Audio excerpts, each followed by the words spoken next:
அன்பார்ந்த பெரியவர்களே, தாய்மார்களே, ஒரு அருமையான நேரத்தில் இங்கே அனைவரும் கூட இங்கே கலந்து நின்று கொண்டிருக்கின்றோம். இன்று மூன்று விதமான தமிழர்கள் தமிழால் ஒருங்கிணைத்து இங்கே அமர்ந்திருக்கின்றோம். என்னை போன்ற மனிதர்கள் இந்தியாவில் இருக்கக்கூடிய பெருமை மிகுந்த தமிழர்கள், தமிழக மண்ணிலே பிறந்தவர்கள். இரண்டாவது, இலங்கையில் இருக்கக்கூடிய, குறிப்பாக வடகிழக்கு பகுதியில் இருக்கக்கூடிய இலங்கை தமிழர்கள். மூன்றாவது, நம்முடைய மலையக தமிழர்கள். அனைவருமே இணைந்து ஒன்றாக இங்கே தமிழர்கள் என்கின்ற பெயரில் இணைந்திருக்கின்றோம். வணக்கத்திற்குரிய நம்முடைய மேயர் அவர்கள் வந்திருக்கின்றார். முக்கியமான மனிதர்கள் அனைவரும் வந்திருக்கின்றார்கள். குறிப்பாக குளோபல் தமிழ் சிவில் சொசைட்டி அவர்கள் ஏற்பாட்டில் நடந்திருக்கக்கூடிய இந்த நிகழ்ச்சியில் நம்முடைய ஐயா சொன்னது போல முதல் முறையாக மலையக தமிழர்களும் இலங்கை தமிழர்களும் ஒரே மேடையில் இணைஞ்சிருக்கிறேன். இங்கே எத்தனை பேர்த்துக்கு நான் பேசக்கூடிய தமிழ் முழுமையாக புரியும்னு எனக்கு தெரியலைங்க. அதனால் நான் கொஞ்சம் ஆங்கிலத்தையும் தமிழையும் மிக்ஸ் பண்ணி நான் பேசுகிறேன். ஏன்னா சில பேர்த்துக்கு அது புரியாமல் இருந்தால் கூட யூ கேன் கெட் கனெக்டட். என்னை பொறுத்தவரை இது எல்லா மேடையிலையுமே நான் அதிகமாக சொல்லிட்டு வர்றேங்க. குறிப்பாக இலங்கையில் நடந்திருக்கக்கூடிய அநியாயம், இலங்கையில் குறிப்பாக வடகிழக்கு பகுதியில் நடந்திருக்கக்கூடிய இந்த அநியாயம், மலையக தமிழர்கள் நடந்திருக்கக்கூடிய இந்த அநியாயம் என்பது உலகத்தில் எந்த ஒரு இனத்திற்கும் இதுவரை நடந்ததாக சரித்திர சான்று இல்லை. அந்த இரண்டு இனத்துக்குமே நடந்திருப்பது மிகப்பெரிய அநியாயம், துரோகம் என்கின்ற வார்த்தையை தான் இங்கே பயன்படுத்தும். அதே நேரத்தில் மிக கடுமையான பிரச்சனைகள் இருக்கக்கூடிய இரண்டு பகுதி, அது இரண்டுமே. அது ஒரு செஸ் கேமில், செஸ் போர்டில் ஒரு குளோபல் பவர்ஸ் விளையாடும் பொழுது ஒரு செஸ் காயின்ஸாகத்தான் இத்தனை காலமாக குறிப்பாக இலங்கை தமிழர் பிரச்சனையும் மலையக தமிழருக்கு இருக்கக்கூடிய பிரச்சனையும் the world powers are playing chess on a global stage. அது கிட்டத்தட்ட வேறு வேறு காலகட்டத்தில் இருந்தாலும் கூட இலங்கை சுதந்திரம் கிடைத்த பிறகு 1948 amended citizenship act was a clear endangerment to the Malayaga Tamils and to other Tamils also. One fine day, with a single stroke of pen, they were deprived of citizenship. Overnight, millions of people, they became homeless. 1948 ஆரம்பிச்சு. அதன் பிறகு சாஸ்திரி ஒப்பந்தத்தில் அதில் நிறைய மனிதர்கள் இன்றைக்கி தமிழகத்திற்கு கேரளாவில், கர்நாடகாவில், வேறு வேறு பகுதியில் குறிப்பாக மலையக தமிழர்கள் ரீசெட்டில்மெண்ட் ஆகிருக்கிறாங்க. அதன் பிறகு 1987 நடந்த ஒரு கலவரம், மிக துயரமான ஒரு கலவரம். நம்ம மேயர் அம்மா சொன்னாங்க, அவருடைய சகோதரர் கூட அந்த கலவரத்தில் இறந்திருக்கின்றோம் என்று. அதன் பிறகு உள்நாட்டு யுத்தத்தில் 2009 நடந்த மிக கொடூரமான அந்த படுகொலை, இதெல்லாம் சரித்திரம் எப்பொழுதுமே மன்னிக்காது. இதெல்லாம் நடந்து கொண்டிருந்த பொழுது ஒரு மனிதர், குஜராத்தில் முதலமைச்சராக இருந்த நரேந்திர மோடி அவர்கள் லூதியானால மே 10 2009, தி honourable mister Narendra Modi G, May 10, 2009, when he was the Chief Minister of Gujarat, in a public function in Ludhiana, he said in Tamil, in Hindi, if I translate to Tamil, he said, என்னுடைய சகோதர சகோதரிகள் இலங்கையிலே படுகொலை செய்யப்படும் பொழுது இந்திய அரசு என்ன செய்து கொண்டிருக்கின்றீர்கள் என்று. When my brothers and sisters are getting killed in Sri Lanka, what is the Indian government doing sitting in Delhi? 2009, May 10th, he made the statement in Ludhiana in a public speech. So Prime Minister's heart beats for the Sri Lankan Tamils. He's always like that. That is why after 2014, we are seeing a very drastic difference, a drastic approach, a completely transformative approach with the way India is approaching Sri Lanka. Pre-2014 was different. Post-2014 is very different with the way India is approaching. So the attempt I am trying to make in this stage is trying to present you a viewpoint from 2014 what is happening, and where I foresee what might happen in the next 5 to 10 years in the short term, because nobody can predict a long term what is going to happen. என்னுடைய நோக்கம் இந்த மேடையின் மீது நின்று கொண்டு 2014 என்ன நடக்குது, what is the trajectory, the arc of progress, the closer relationship between India and Sri Lanka has achieved, especially in the northeast part and especially for the Malayaga Tamils part. இது ஒரு 2023 ஒரு சரித்திர வருடமும் கூட, பிகாஸ் மலையக தமிழர்களுக்கு 200வது ஆண்டு. 1823, from primarily about 7 districts of Tamil Nadu, Ramanathapuram, Shivagangai, Tiruchi, Perambalur, Pudukkottai, Madurai, predominantly 7 மாவட்டத்திலிருந்து 1920-23 காலகட்டத்தில் இங்கிருந்த அனைவருமே பிரிட்டிஷ் ஈஸ்ட் இந்தியா கம்பெனி, இலங்கை அப்போ இருந்த குயின் மொனார்கி, அவங்க இங்கிருந்து அழைச்சிட்டு போனாங்க.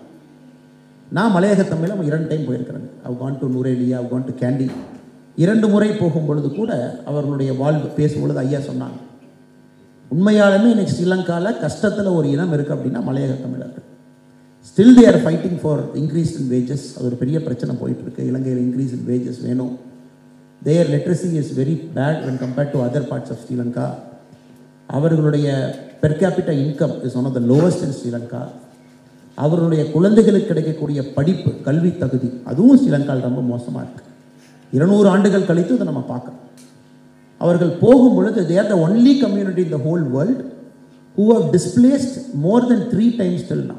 உலக வரலாற்றில் எந்த ஒரு கம்யூனிட்டியுமே இதுவரை 3 முறைக்கு மேலே டிஸ்பிளேஸ் ஆனதாக சரித்திரம் கிடையாது. முதல் முறை 1820 காலகட்டத்தில் இந்தியாவிலிருந்து போகும் பொழுது ஃபர்ஸ்ட் டிஸ்பிளேஸ்மெண்ட். இந்தியாவிலிருந்து போய் அவங்க எல்லாமே கப்பல் மூலமாக இலங்கைக்கு போகும் பொழுது, குறிப்பாக நார்தர்ன் ப்ராவின்ஸில் அசம்பிளி பாயிண்ட், அங்கே ரேண்டமாக அங்கிருந்த பிரிட்டிஷ்காரங்க ஒரு கிராமத்திலேருந்து வர்றாங்க சிவகங்கைன்னா அவங்க ரேண்டமாக கேண்டி போன்னு சொல்லுவாங்க. இன்னொரு கிராமத்தை நூரலியாக போவாங்க, இன்னொரு கிராமத்தை இன்னொரு ஊருக்கு அனுப்புவாங்க. So that is the second displacement. They all went as family, went as villages, went as a group of people in ship. ஆனால் அங்கே போனதுக்கப்புறம் British did not want them to stay together. பிரச்சனை பண்ணுவாங்கிற செகண்ட் டிஸ்பிளேஸ்மெண்ட். அவங்க அனைவரும் தனித்தனியாக வேறு வேறு இடத்துக்கு அனுப்பப்பட்டு அவங்க மலையகத்தில் போய் செட்டில் ஆன பொழுது அதெல்லாம் காட்டுப்பகுதி, யானைகள், பெரிய பெரிய பைசன் அதெல்லாம் இருந்த இடம். அதையெல்லாம் அழித்து இன்றைக்கி இலங்கையில் டீ இருக்குது அப்படின்னா அதுக்கு முக்கிய காரணம் மலையக தமிழர்கள். அங்கேயே அவர்கள் கூலிகளாக ஆரம்பித்து தன்னுடைய வேலையை செய்து இலங்கையை கட்டமைத்து third displacement for them happen in the Shastri pact. 1948 citizenship amendment கொண்டு வந்து when they became stateless after a very long negotiation between India and Sri Lanka, India agreed to take about 4.5 lakh people after the Sastri Pact. Third time they got displaced, they all were taken back to India. Fourth displacement inside India, where they were shifted to Tamil Nadu, Kerala, Karnataka, Andhra. Especially they started working in different corporations. In Tamil Nadu they are working in Tanti, especially in Gudalur and Ooty. If you go to Kerala they work in Wayanad. This is the fourth displacement. Recently the Tamil Nadu government decided to shut down Tanti, and they said we are closing down Tanti. They were on the verge of fifth displacement when the party that I belong, BJP, we all went there, did a huge protest, forced the Tamil Nadu government to restart Tanti, whereby we stopped the fifth displacement. நீங்கள் பார்த்தீங்கன்னா 200 ஆண்டுகள் இருந்தாலும் கூட உலகத்தில் எங்கேயுமே ஒரு இனம் 4 முறை அவங்க டிஸ்பிளேஸ் ஆகி யாரும் பார்த்துருக்க மாட்டாங்க. அந்தளவுக்கு மிக கொடூரமான ஒரு சரித்திர நிகழ்வு மலையக தமிழர்களுக்கு நடந்திருக்கு. அதை இங்கே பதிவு செய்ய விரும்புகிறேன். ஐயா வந்து பேசினாங்க, நிறையா ஐயா வந்து மலையக தமிழர்களுக்காக போராட்டம் பண்ணவங்க ஐயா இங்கே இருக்கிறாங்க. அதே போல் இலங்கை தமிழர்களை பொறுத்தவரை நம்முடைய உறவு என்பது மிக ஒரு ஆழமான, மிக ஒரு நெருக்கமான ஒரு Pattinappalai, which is centuries old. பட்டினப்பாளையில் சொல்கிறாங்க, ஈழத்து உணவும், ஈழத்திலிருந்து வரக்கூடிய உணவு, அப்போ பூம்புகார் துறைமுகத்திற்கு காளகத்து கலகமும், அதாவது மலேசியாவிலிருந்து வரக்கூடிய பொருளும் பூம்புகார் நகரத்தில் அப்போவே வந்து நம்ம ட்ரேட் பண்ணிக்கிட்டு இருந்தோம் அப்படின்னு ஈழம் என்கின்ற வார்த்தையை குறிப்பிட்டு சொல்கிறாங்க. அதன் பிறகு 900 AD, later part of 900 AD, Rajendra Cholan, Rajaraja Cholan அவங்கெல்லாம் இலங்கைக்கு போகிறாங்க. we all know the recorded history. நம்முடைய உறவு என்பது ரொம்ப ஆழமான, மிக நெருக்கமான உறவு. குறிப்பாக மேலே ஐயா வந்து எனக்கு ஒரு சால்வை போட்டாங்க. ஐயாவுடைய பேர் கேத்தீஸ்வரம். some gentleman with the name கேத்தீஸ்வரம் came to the stage. அவருடைய பெயரில் இருக்கக்கூடிய திருக்கேத்தீஸ்வரம், இட் இஸ் சங்கின் திருவாசகத்தில் இருக்கக்கூடிய பாடல் பெற்ற ஸ்தலம். அது பெரிய புராணத்திலே பாடப்பட்டிருக்கக்கூடிய திருக்கேத்தீஸ்வரம் அது பெரிய புராணத்திலே பாடல் பெற்றிருக்கக்கூடிய ஸ்தலம். அதை வந்து ஆறுமுக நாவனார் அவர்கள் அதை கண்டுபிடித்து திரும்ப அதை கொண்டு வர வேண்டும் என்று நினைத்து அவருடைய காலகட்டத்தில் செய்ய முடியாமல் போய் இன்னைக்கு நரேந்திர மோடி அவர்கள் திருக்கேத்தீஸ்வரத்திற்கு வந்து இன்னைக்கு கும்பாபிஷேகம் பண்ணி Thiruketheeswaram is open to public again. நம்மளுடைய உறவு என்பது ரொம்ப நீண்ட நெடிய ஒரு உறவு. It's a very deep historical bond. But ஏற்கனவே சொன்னது போல ப்ரீ 2014 நம்முடைய நாடு இலங்கையை பார்த்த விதம் வேறு. நரேந்திர மோடி அவர்கள் தான் முதலாக he started using the word India and Sri Lanka are civilisational twins என்று சொன்னார். அதாவது கலாச்சார இரட்டையர்கள். இந்தியாவும் இலங்கையும் தேர் சிவிலைசேஷனல் ட்வின்ஸ், அதாவது ஒரே தாயினுடைய வயிற்றிலிருந்து பிறந்த 2 குழந்தைகள் என்று முதலாக சொன்னது பாரத பிரதமர் நரேந்திர மோடி. இந்த வார்த்தை நீங்கள் கூர்ந்து பார்த்தீங்கன்னாவே தெரியும். there is no big brother attitude here. India is a very powerful country now. 2014 when Narendra Modi ji took over as India's Prime Minister, India was 11th largest economy in the world. Today we are 5th largest economy. In another 3 years, we are We are on the verge of overtaking Germany. We will overtake Japan. By 2027, 2028, India is going to be the third largest economy in the world. In a matter of 3 years, it is going to happen. But Narendra Modi அவர்களை பொறுத்தவரை இந்த big brother attitude என்கின்ற வார்த்தை எங்கேயுமே அவர் பயன்படுத்தல. He calls two people born from the same mother என்று சொல்லுகின்றார்கள். அதான் civilizational twins, கலாச்சார இரட்டையர்கள். அது pre-2014, that was not India's outlook. Specially 2009 இலங்கையில் என்ன நடந்துச்சு, குறிப்பாக நார்த் ஈஸ்டில் என்ன நடந்துச்சு அப்படிங்கிறத தமிழகத்தில் இருக்கக்கூடிய நம்முடைய தமிழ் சொந்தங்களை இந்திய அரசை மன்னிக்க மாட்டாங்க. I'll put it on record here. நானே கூட இந்திய அரசை மன்னிக்க மாட்டேன். 2009 the way India behaved, நம்முடைய நாடு பிஹேவ் பண்ண விதம், it could have easily intervened, it could have easily stopped the war, it could have easily prevented it. அவ்வளோ விஷயங்கள் இருந்து கூட இந்திய அரசு எடுத்த நடவடிக்கை என்பது 2009 நிச்சயமாக இந்தியா தன்னுடைய கடமையை செய்யலை. அதைத்தான் பாரத பிரதமர் அவர்கள் லூதியானால மே 10ஆம் தேதி 2009 அவர் இந்திய அரசை பார்த்து கேட்டார், என்னுடைய சகோதர சகோதரிகள் இங்கே இருந்து கொண்டிருக்கும் பொழுது நீங்கள் டெல்லியில் உட்கார்ந்து என்ன பார்த்துட்டு இருக்கீங்க? ஸோ 2014 அப்புறம் the scale, the progress, the speed, everything is different. இன்னைக்கு தேதியில் we can very proudly say as a country India has contributed more than 52,000 houses. மலையக தமிழாக இருக்கலாம், அப்கண்ட்ரி தமிழ் அல்லது நார்த் ஈஸ்ட் பார்த்தா கிரெடிட் லைன்ஸ், குறிப்பாக இந்த இலங்கையினுடைய ஃபினான்ஷியல் கிரைசிஸ்க்கு அப்புறம் currency swap, credit arrangements, international monetary ஃபண்டில் India moot the first proposal வேறு finance minister Nirmala Sitharaman set whatever conditions is being given to Ukraine, the same conditions should be given to Sri Lanka. அந்த லெவலில் voice out பண்ணி almost soft loans இருக்கலாம், எல்லாமே சேர்ந்து almost $4 billion India has contributed, stabilize the economy, send more than 45,000 metric ton of fuel there, vegetables, COVID vaccines. பிரச்சனையில் இருக்கும் பொழுது India stood with Sri Lanka, not because of big brother attitude. What China did was big brother attitude. They wanted Hambantota port, they wanted Colombo port, they wanted part of northeast, they wanted island, they wanted Neduntheevu. அது big brother attitude. But இந்தியாவை பொறுத்தவரை மிக பெருமையாக, எனக்கு நிறைய பேருக்கு வந்து ஸ்ரீலங்கா போகிறதுக்கான வாய்ப்பு இல்லை என்று நான் அறிந்தேன். எத்தனை பேர் லாஸ்ட் 1 year போய் பார்த்தீங்க, லாஸ்ட் 5 years ஜஃப்னா போனீங்க, I really don't know. But இன்னைக்கு நீங்கள் பார்த்தீங்கன்னா India's approach is as a trying to solve a sister who is born to the same mother. That is the approach of India. ஏன் நம்ம ஜஃப்னாக்கு போனோம் அப்படின்னா, இப்போ கடைசியாக அந்த வீடியோவில் கூட நம்ம பார்த்தோம், ஜஃப்னாவில் யாழ் மையம், யாழ் கலாச்சார மையம் கிட்டத்தட்ட 120 கோடி ரூபாய் இந்திய பணத்தில். அது அவர் prime minister was very particular to preserve the identity, to preserve the unique identity of Yazhpanam. ஏன்னா யாழ்ப்பாணத்தினுடைய நகரத்திற்கு வயசு, it is as old as time. அந்த மாதிரி ஒரு நகரம் அது. இன்னுமே அவங்க போய் பார்க்கும்பொழுது காலத்தால் அழிக்க முடியாத ஒரு நகரம் என்பது யாழ்ப்பாணம். ரொம்ப பிரசித்தி பெற்ற ஒரு நகரம். அந்த நகரத்தினுடைய ஐடென்டிட்டி எந்த காலத்திலையும் அழியக்கூடாது என்பதற்காகத்தான் அந்த யாழ் கல்ச்சரல் சென்டர் கட்டணும் அப்படிங்கிறதுக்காக 120 crore. For a matter of fact, we don't have a similar cultural center inside Tamil Nadu. தமிழகத்திற்குள்ளே இதை போன்ற ஒரு கல்ச்சரல் சென்டர் இல்லை. But prime minister has decided, Narendra Modiji யாழ்ப்பாணத்தில் கட்டி அதை அன்பளிப்பாக கொடுக்கணும். Some of us had the privilege of being there in Yazhpanam at the day it got inaugurated by Mr. Ranil Wickremesinghe. அவங்க இனாகிரேட் பண்ணும்பொழுது நாங்கள் சில பேர் அங்கே இருந்தோம். We were there to witness the great center that is being built in Yazhpanam. அதை தாண்டி நீங்கள் நிறைய பேர் சொன்னீங்க, பலாலி விமான நிலையம் என்பது PMS வெரி கிளியர். இலங்கைக்கும் முதல்ல தமிழ்நாட்டுக்கும் the people to people contact establish ஆக வேண்டும். there is no people to people contact. நாங்களே போனால் we have to take a flight to Colombo, again you go down. அது பலாலி விமான நிலையத்திற்காக இந்தியா சாஃப்ட் லோன் கொடுத்து, கிராண்ட் கொடுத்து, விமான நிலையம் கட்டப்பட்டு, விமானம் இயக்கப்பட்டு, கொரோனா டைமில் மறுபடியும் விமான சேவை ரத்து செய்யப்பட்டு, கொரோனா முடிந்து மறுபடியும் அந்த விமான சேவையை ஆரம்பித்து அந்த முதல் பிளேனில் எகெயின் நாங்கள்லாம் போனோம். இங்கேருந்து we all went to Palali airport by the Air India plane. நீங்கள் பார்த்து as we speak now, இன்றைக்கி நாம் பேசும்பொழுது any point of time the port service will start between Karaikal and Kankesanthurai. அதற்கான வேலை நடந்துக்கிட்டு இருக்கு. Now Sri Lanka is pushing a port service between மன்னார்லேருந்து தமிழ்நாட்டுக்கு they want to push a boat service now. அந்த வேலைகள் போயிட்டுருக்கு. A railway line purely with Indian grant is established between Colombo and Jaffna. அதற்கான railway line இன்றைக்கி நம்ம பார்த்துருக்கோம். அது ஒரு பக்கம் போயிட்டுருக்கு. இந்தியாவுடைய சாஃப்ட் லோனில் ஏகப்பட்ட வேலைகள் இன்றைக்கி இலங்கைக்குள்ளே நடந்துக்கிட்டு இருக்கு. இன்றைக்கி நாம் ராமநாதபுரம் கோயிலுக்கு நம்ம போகிறோம் அப்படின்னா, சிவபெருமானுக்கு காலங்காலமாக அபிஷேகத்திற்கு வந்த பாலை இலங்கையிலிருந்து அங்கேயா வந்துச்சு. இலங்கை நெடுந்தீவிலிருந்து, குறிப்பாக நெடுந்தீவில் அங்கே வசிக்கக்கூடிய மாடு, அந்த மாடு நெடுந்தீவில் அந்த புல்லை சாப்பிட்டு அதில் வர்ற பால் தான் ராமநாத சுவாமிக்கு சிவபெருமானுக்கு அந்த பாலை கொண்டு வந்து அபிஷேகமே பண்ணோம். எப்போ அந்த புயலுக்கு பிறகு அந்த போட் சர்வீஸ் ரத்தாகி அந்த ரயில்வே லைன் வாஷ் அவுட் ஆச்சோ அன்னைக்கு தான் தொடர்பு வந்து போச்சு.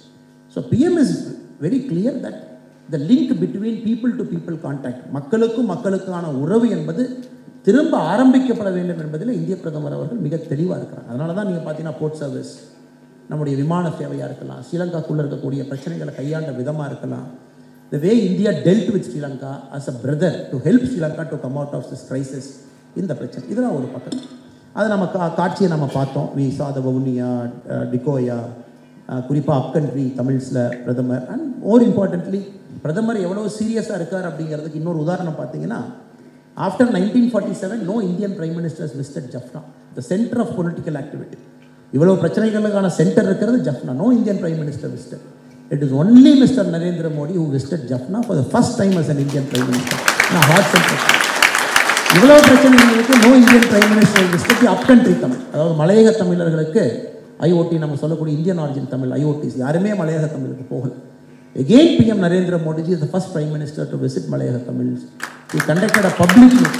அங்கே நூராலியால் ஒரு பப்ளிக் மீட்டிங் நடத்தினார். More than 60,000 people came for the public meeting. Very close connection is being there between Malayaga Tamils, India, Sri Lankan Tamils, India, எல்லா இடத்துலையும் இருக்கு. The reason I'm laying this out, because என்னுடைய வேலை இங்கே பார்த்தீங்கன்னா, I'm not just another Tamil politician. கையில் mic இருக்குது, I can speak anything I want, I can pent up emotions and paint a picture that is not true and say bye-bye to you and leave. அப்படி இல்லை. The moment you have called me, the moment I'm standing in the stage, because we have established a relationship. Whether you come to Tamil Nadu to meet me or I come to UK to meet you, it is a relationship that will be taken forward in the next many, many years. So, அதனால் நான் பேசக்கூடிய வார்த்தைகள் I have to be very careful with the kind of words I use. Diplomat பேசும்போது என்ன சொல்லுவாங்கன்னா, diplomacy, they say, we speak half, we don't speak half என்று சொல்லுவாங்க. A good diplomat will only speak half. He leaves the other half. அது மாதிரி தான் எனக்கு என்னுடைய ஸ்பீச் இருக்க போகுது. I'm only going to speak about half. I'm going to leave the rest of the half. Assuming you know, from the way I'm speaking, you can infer what we are trying to convey, what is going to happen in the next 5-10 years. So now I'm coming to the second part. Now, where Sri Lanka is? இன்னைக்கு Sri Lanka பார்த்தீங்கன்னா, Sri Lanka as a country, ஒரு கிட்டத்தட்ட before India's intervention, it was almost like a vassal state of China. There is a Hambantota port which was strategically taken by the Chinese, which also happened to be the Mahinda Rajapaksa's hometown and is very strong thing. Then very heavy influence in the northern and eastern part of Sri Lanka. China had a very heavy influence there. The eastern part of Sri Lanka is assuming very dangerous proposition because of the ISI's interference there, because of the Muslim, Tamil, Christian, Sinhalese, all kinds of fight happening there.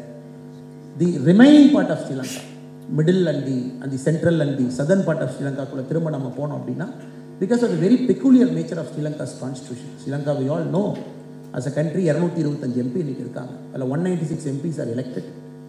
29 MPs are selected from the national list. Meaning, because of the way Sri Lankan's parliament is designed, you cannot defeat anybody in Sri Lanka. You defeat Mahinda Rajapaksa in the elections. That's an assumption I'm telling you. He comes inside via the national list. Because 196 மட்டும்தான் நீங்க ballotல select பண்றீங்க. The remaining 29 you select from the national list, where each party is given MPs based on the vote share they get across Sri Lanka. So 29 gets added. That is why you see big politicians get defeated, including Mr. Ranil Wickremesinghe in the last election. They come inside via the national list. You have to understand this. Sri Lanka பொறுத்த வரைக்கும், the big players will never leave Sri Lankan political scene. They are always part of Sri Lankan political scene. If anybody thinks, oh, this family is out, that family is out, இவங்க வர மாட்டாங்க, அவங்க வர மாட்டாங்கன்னா, we are sadly mistaken. No political player in Sri Lanka is out because of the way the constitution is designed. 196 straight away election, 29 people getting selected from the national list. அப்படி இருக்கும் பொழுது countries like India cannot have favorites in Sri Lanka. We have to work with every single political party, talk to them, try and arrive a solution. A country like India cannot afford to take extreme positions. அது உங்களுக்கும் தெரியும். When you look at India's watch, India's rise, India's growth, India as a country cannot take extreme positions of point of no return. India have to negotiate, talk to people. அதிகாரப்பூர்வமான official status is very simple, which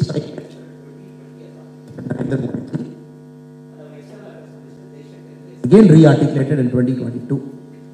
நம்ம நாடு, இந்திய நாடு clearly believes it has to be a full, complete and thorough implementation of Article 13 as per the original letter and spirit of what happened in 1987 in the pact that was agreed. Madam பேசும்போது சொன்னாங்க 30 ஆண்டுகள் ஆயிடுச்சு, 30 ஆண்டுகளுக்கு பிறகும் கூட இன்னும் எதையா சரியாக நடக்கலின்னு சொன்னாங்க. Agree with madam also.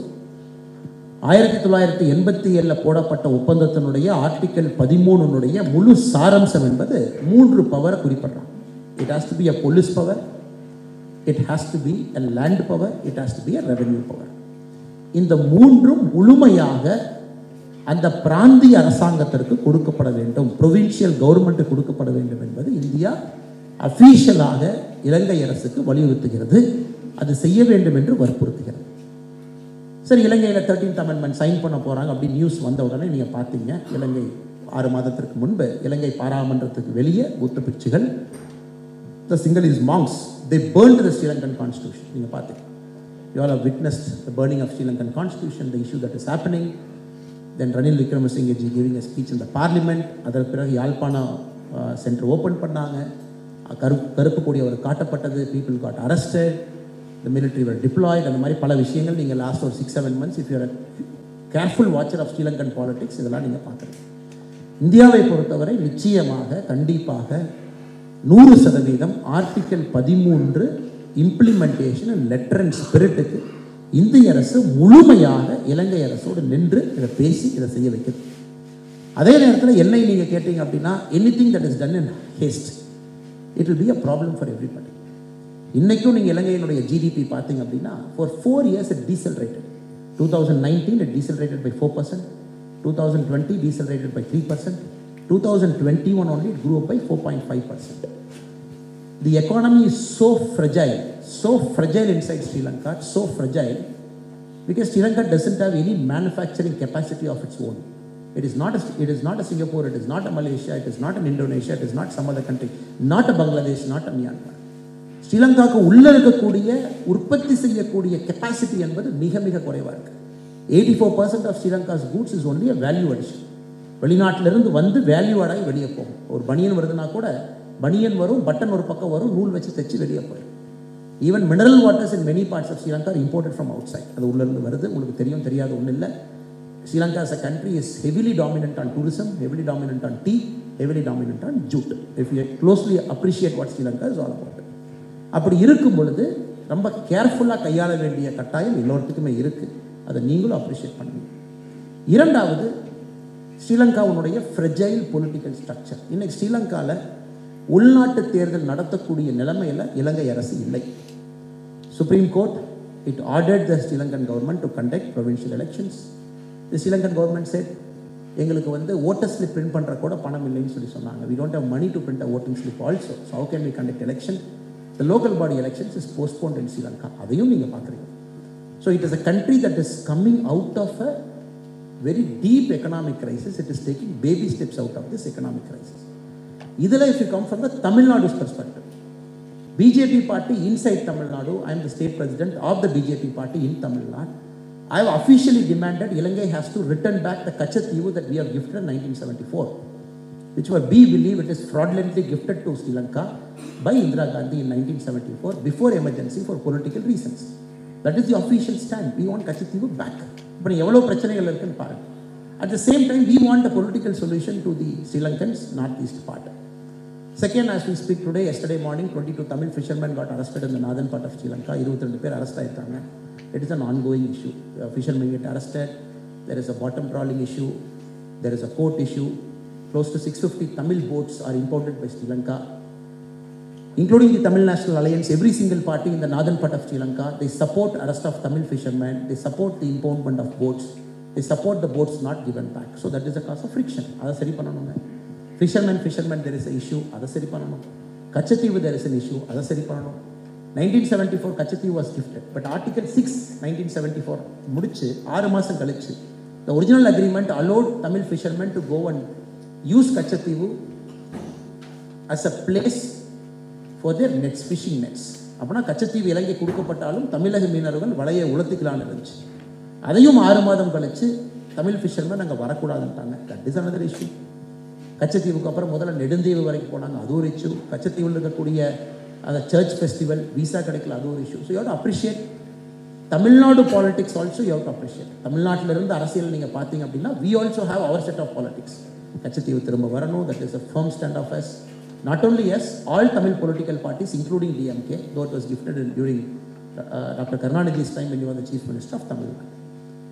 The ongoing arrest of fishermen is a thorny issue which we handle it.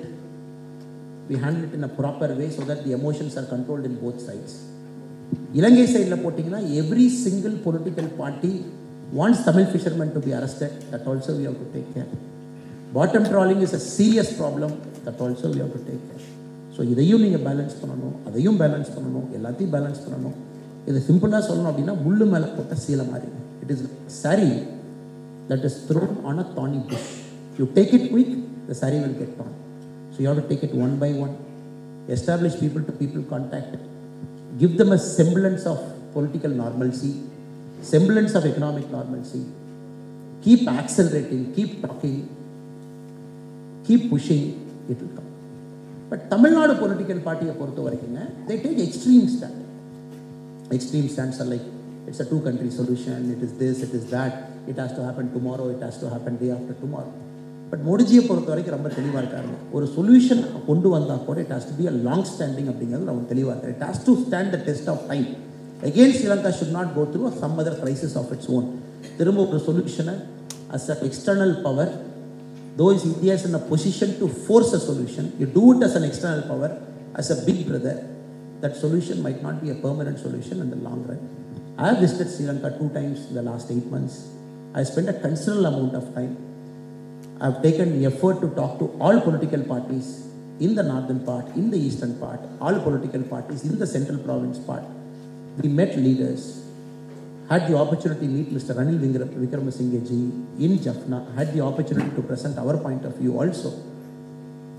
But ellame pannitenge, again I said half things I'm leaving it unopen. I'm not saying what is it and what is it. But oru vishayam, our heart is there for you. Modi ji's heart is there for you. Illati India will not take this kind of a risk. India has taken extraordinary risk in Sri Lanka, especially our ambassador Gopal Bagleji, who is the current ambassador. Our consular sitting in Jaffna, consular sitting in Hambantota, consular sitting in Kandy. The regularization has to happen. Time is up now. And we are also fighting for them. And we are also solving their problems. We have solved a couple of their problems. Vehicle license, veliya pass issues. Many of the kids, they come to our office very regularly. We go meet them. If I'm very happy to say, people work in companies and people work in TCS. People born in the camp, people studied inside the camp. Veliya very multinational company people work now. So, but some kind of a issue settlement has to happen because it's a long time they're inside for no fault of them. Sila per pathina camp la porandavanga irukanga. It is not that they entered India illegally and they are part of the camp. Their children never made a mistake. They are still part of the camp. So that also has to happen. The Citizenship Amendment Act, which has happened for 6 different communities, which India has passed an act, which is also being very carefully implemented. Adu or India kulla pathina, it is a point of conflict. Adu romba carefully நம்ம அரசு implement பண்ணிட்டு இருக்காங்க. இது அதுக்கப்புறம் இந்தியாவில் settle ஆகிருக்கக்கூடிய மலையக தமிழ்ஸுடைய livelihood issue. Again it's a problem. They still live in line houses. They still not original promises என்ன உங்களுக்கு கொடுக்கப்பட்டதோ அந்தந்த மாநில அரசுகள் இன்னும் முழுமையாக நிறைவேற்றலை. That is also a point of concern. So சிம்பிளாக சொல்லணும் அப்படின்னாங்க, இத்தனை காலமாக Sri Lanka was only used, specially Sri Lankan Tamils were only used for political purpose. அது தமிழ்நாட்டில் அரசியல் மேடையில் ஸ்பீச்சுக்காக அவங்க வச்சுருந்தாங்க. அவ்வளோதான் சொல்லணும். ஸ்பீச்சுக்காக they just come, give good speech, they whip up people's emotion, and every Tamil politician knows they can't even move a stone in Sri Lanka. அவங்களால ஒரு செங்கல் நகர்த்த முடியாதுன்னு தெரியல. ஆனால் நல்ல ஸ்பீச் கொடுத்துட்டு கைத்தட்டல் வாங்கிட்டு டாட்டா காமிச்சிட்டு கிளம்பிடுவாங்க. 2014 அப்புறம் தான் we are hopeful India can solve that problem because of Modi, because active interest பார்க்குறாங்க. உள்ள பூந்திருக்காரு, பிரைம் மினிஸ்டராக போயிருக்காரு, மலையக தமிழ் விசிட் பண்ணுறாரு, ஜஃப்னா போகிறாரு, சிவில் சொசைட்டி குரூப்பை பேசுகிறாரு, படிக்கிறாரு, இஷ்யூவை ஸ்டடி பண்ணுறாரு, இதுக்கு ஒரு தீர்வு கொடுக்கணும்னு நினைக்கிறார். So only now it is happen. So 2009 India made a thorough mess of the Sri Lankan issue. If India is little bit active, இந்த பிரச்சனை வந்திருக்காது. allowed LTT collapse, people to get killed, all kinds of human rights violation happened in that soil. At the same time, the political parties of Tamil Nadu, they were negotiating from their family who will get into central cabinet, whether the son will get a cabinet minister or daughter will get a cabinet minister. That's Tamil Nadu political party பண்ணிட்டு இருந்தாங்க. So it is not right for me to come outside Tamil Nadu and criticize my own brothers and sisters, though ideologically different in some other political party. But still 2009 was a missed opportunity. அதனால் இது மட்டும் நான் பேச விருப்பப்படுறேன். இது மட்டும் என்னுடைய the heart I thought I should tell you this. But all of us are there. It's a long relationship. We are building relationship, engaging with political parties, reasoning with them, arguing with them. More importantly, குறிப்பாக Tamil National Alliance இந்த political parties in the northern part முதல்ல they have to come to a common platform, they have to come to a common agreement. They can't have divisions within them. Somebody will support 13, somebody will not support 13, somebody wants a 2-state, somebody doesn't want a 2-state, somebody wants fast, somebody wants slow. So அவங்களுக்குள்ளேயே ஒரு uniform voices இல்லாத பொழுதுங்க, India as a country, how much can it do from outside pushing Sri Lanka to do much? So அது வரணும், அதுக்கு meeting of minds நடக்கணும். That is happening. So இதெல்லாமே கொஞ்சம் கொஞ்சமாக நடந்துகிட்டு இருக்கு. But every person who sitting here completely understand உங்களுடைய pain. Very few people understand. உங்களுக்கு இருக்கக்கூடிய அந்த வலி என்பது கொஞ்சம் பேருக்கு மட்டும் தான் தெரியும். Not every person understands your pain, but 100% Modiji understands your pain. 100%. அதில் வந்து எல்லளவு கூட கடுகளவு கூட there is no gap difference. Modiji truly understands your pain. He understands exactly what it is the life of a Sri Lankan Tamil. He understands exactly what is the life of a Malayalam Tamil. Modiji முழுமையாக உணர்ந்திருக்காரு. So support the Indian government, support Modiji, be with them. He is there to do it. He will get it done. It's a matter of time. It has to go through a process. Let us trust him and let us sail with him.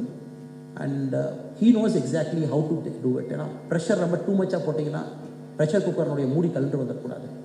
ஏன்னா pressure cooker also can withstand only that much pressure. That is why we have the pressure outlet at the top. So Sri Lanka's question is like that. So let us all work together, have this conversation going. We will keep it going. We will keep meeting. When you come to Tamil Nadu, we will make it a point to meet.